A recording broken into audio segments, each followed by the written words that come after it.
может быть, немного с неприятного для вас вопроса по поводу того вот судебного иска, который был против вас направлен, и согласно которому вас осудили на тему, что вы нанесли ущерб нашему государству на сумму там, почти 100 миллиардов тенге, на многие-многие миллиарды тенге. Откуда, что за ущерб, согласно этому решению суда, вы нанесли? Откуда вообще эта сумма взялась?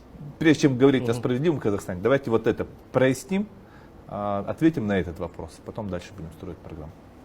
Вот. Что касается ущерба, о котором в ряде комментариев я тоже слышу, но в основном, конечно, как это называли, нурботовские комментарии, да? Вот. Но они в любом случае есть, и этот факт есть. Я бы хотел сказать следующее. Да?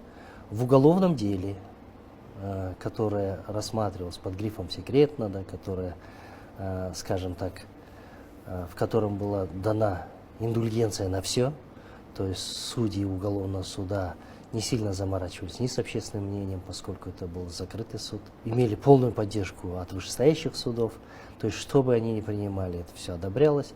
Вот, даже в этом уголовном суде был вынесен только приговор без ущерба. Было сказано, ущерба нет, по одной простой причине.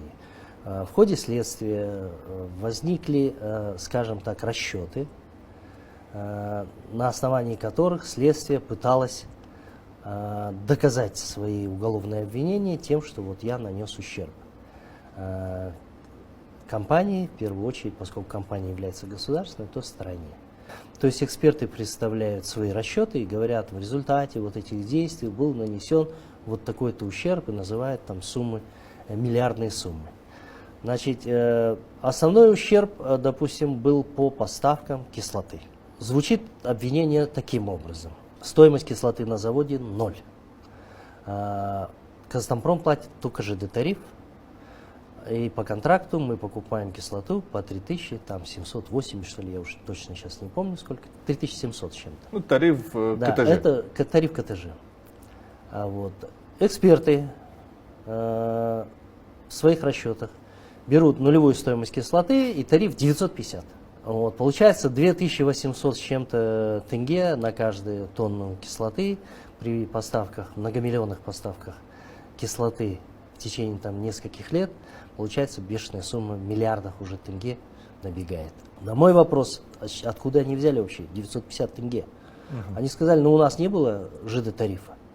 Мы не знали. Это эксперты говорят, это эксперты, которые назначены судом, эксперты да, говорят, у них эксперты не было. назначены судом. Они говорят, у нас не было этих цифр, вот 3780, поэтому нам пришлось выдумать эту цифру. Я говорю, а как вы выдумали? А мы взяли там, все отгрузки разделили на весь тоннаж.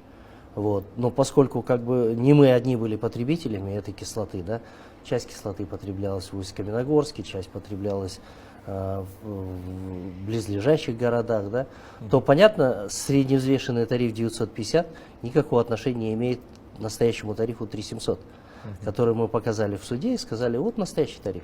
Тем более кислота это особый груз, тем более это да. Да, он соответствует нашему контракту. Видите, нулевая стоимость плюс ЖД-тариф. Откуда вы взяли свои 950? На что эксперты сказали, ну у нас этих данных не было, нам следствие не предоставило, поэтому мы сами выдумали их. И эксперты просто так да, посчитали, прекрасно понимают, что... Я им говорю, ну на самом деле кошмар. там же никто ответственность никакую не нес, поэтому они считали там что угодно. Вот, и поэтому я им говорю, ну тогда вот теперь вы знаете, что ЖД-тариф 3700. Есть ущерб. На что они сказали, ну если такой ЖД-тариф, то ущерба нет. Судья говорит, как нет ущерба? Он говорит, ну так нет ущерба. Мы же не знали, мы же сами придумали эту цифру, а оказывается вот мы ошиблись в сумме тарифа. Извините, Вот. типа, да? В суде пришлось вычеркнуть этот ущерб.